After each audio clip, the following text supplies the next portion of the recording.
What's up, Berserker Patriot Store? So, you know I've been making these videos about how empty the grocery stores are getting, right? Well, for the past 3 days, this is what Wawa's coolers and shelves have looked like. They haven't been getting their 4 trucks a day like they usually would for the past 7 years straight. They've been getting 1 truck a day. So, look at their beer cooler. It's always full. You've seen me take videos of this during the Bud Light thing. It's always full. Always. They get 4 to 5 trucks a day. They own their own warehouse.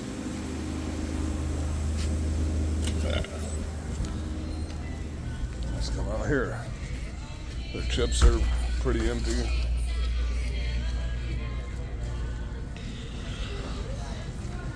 Empty. These would be the last places to go, but normally there's donuts here, but they can't get those in anymore right now.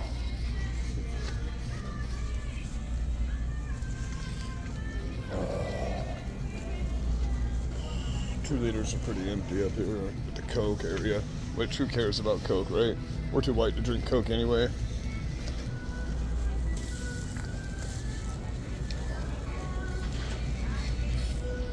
So, just wanted to point that out. Oh, yeah, they're just came in like half hour ago.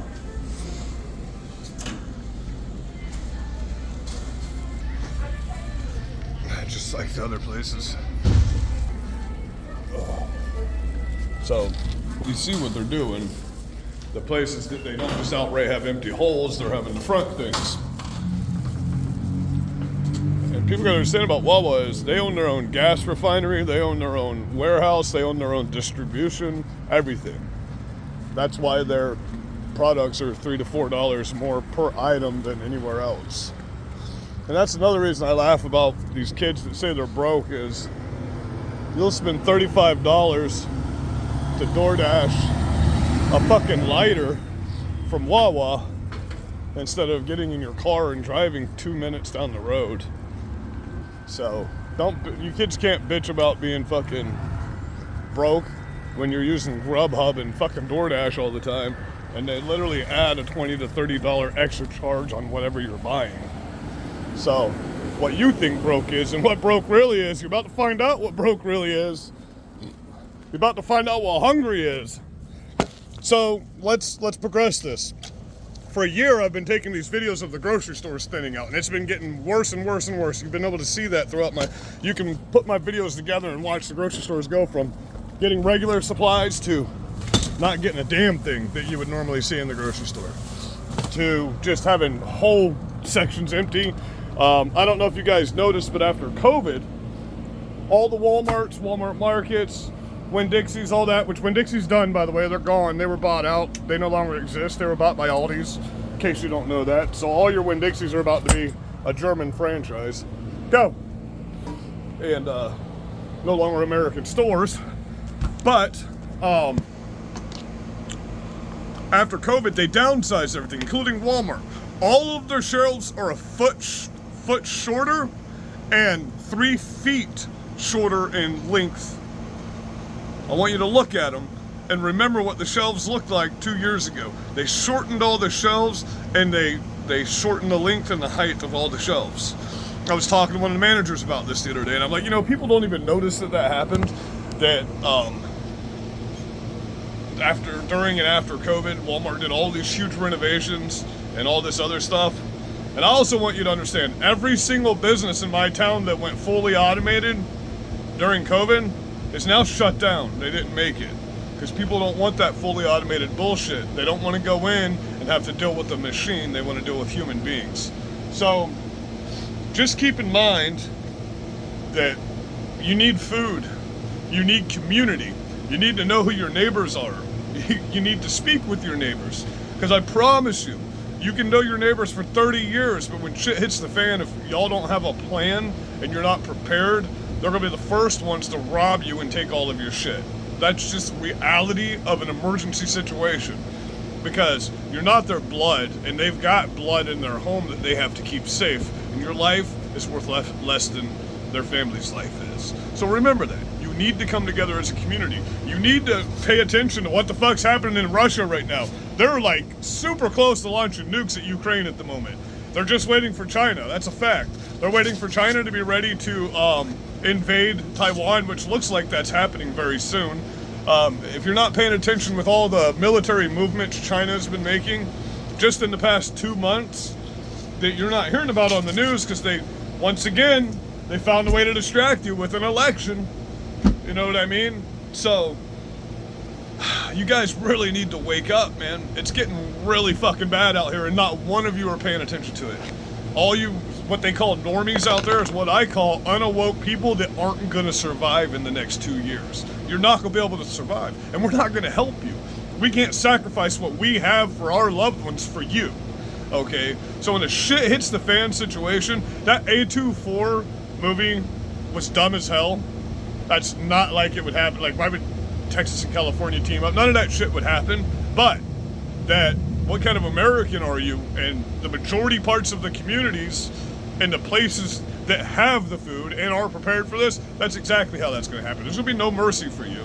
There's going to be no coming into our town and saying we need your food, and then we get to let you leave because we know you will be back and forced to try to take our food, because that's reality of an emergency situation. If you've never been in any type of extreme situation, then you're probably going to be fucked. The problem with a shit hits the fan situation, that if it's bad enough, if we lose power, what is it, something like 72% of the population will just be gone within 92 hours. Just be gone. Dead. Done. Okay? So if you don't come together, the cities, you're all dead. If shit hits the fan, you're all dead. You can't survive in the cities. Your water will be tainted within 24 hours. The power will be gone. You won't have a way to boil water. You're not in the middle of the woods. You know what I mean? So it's not like you have a fresh water source around you. If you're in the cities, I would suggest getting out in the middle of the mountains somewhere right now where there's food to hunt and ways to grow your food without tyrannical governments coming in and trying to take your food. Because if they come out like, say, Pikeville, Tennessee, you go to Pikeville, Tennessee, they got Luminary Mountain. That's still rural land. That's off limits to the federal government is what that means. It's rural land. It is not owned by the government. It is where some of the most wanted people in the world go that just want to be left the fuck alone. So find places like that. It's called Luminary Mountain. Look it up. It's rural land. It's right off the Trail of Tears, where a lot of the Civil War battles happened and stuff like that. It's a really cool area, really defensible area. Been used in many wars of America. So, yeah, check places like that out. I love you guys. Be blessed. Plus, Pikeville, Tennessee's got like 875 people that live in the whole town, and it's fucking great. Then you got Fall Creek Falls on the other side of the town. Beautiful area. Always have some fresh water. You live in a bowl, basically. So you can have defensible positions all the way around you, from Dayton, Dunlap, all the way into Pikeville. Sorry, I get into tangents of strategy. Where I'm at in Florida, it's a pretty strategic place, but unfortunately there's a lot of old people here that aren't going to make it, because they just can't. And they're not willing to put in right now what's needed to get something out of it in the long run. You know, they're like, okay, well, we're old, we're going to die anyway. Yeah, but not that soon. And it's going to be a miserable fucking death if you don't come together with us younger generation people. It's going to be horrible for you guys. I'm 42 years old. My generation and under, that's it. That's the actual, no offense to anyone over the age of 50, but you're not fucking 18. You're not going to get out here in the trenches 24 hours a day, you know, doing what needs to be done all day long without your bodies falling apart.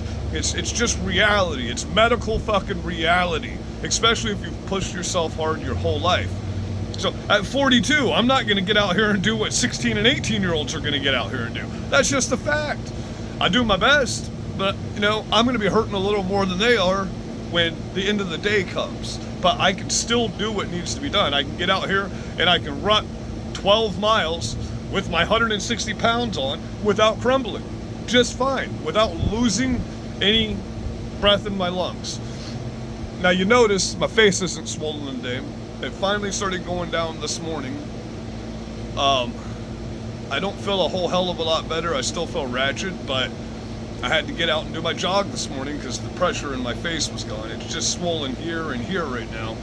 So hopefully in the next few days I'll be feeling better. But if anybody wants to get together and wants to train and wants to be ready for what's coming and you're in Florida, get a hold of us. We will try to hook you up with somebody.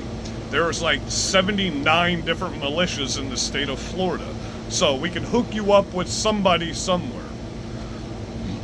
I love you guys. Be blessed.